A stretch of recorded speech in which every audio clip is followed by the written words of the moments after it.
దేశ రక్షణ కోసం ప్రాణాలర్పించిన సైనిక వీరులకు దేశవ్యాప్తంగా అంజలి ఘటిస్తున్నారు. 1971 భారత్ పాక్ యుద్ధంలో విజయం, బంగ్లాదేశ్ ఏర్పాటును పురస్కరించుకుని విజయ్ దివస్ జరుపుకుంటున్న వేళ రక్షణ మంత్రి మనోహర్ పారికర్ ఢిల్లీలోని అమర్ జవాన్ జ్యోతి వద్ద నివాళులర్పించారు.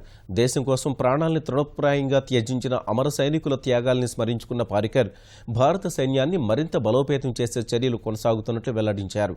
ఈ కార్యక్రమంలో సైన్యాధ్యక్షుడు దల్బీర్ సింగ్ సుహాగ్తో పాటు వాయుసేన, నావికా దళాధిపతులు పాల్గొన్నారు. భారత్-పాకిస్తాన్ యుద్ధానంతరం తూర్పు పాకిస్తాన్ బంగ్లాదేశ్గా విడిపోయింది. డిసెంబర్ 16ను భారత్ విజయ్ దివస్గా నిర్వహించుకుంటోంది.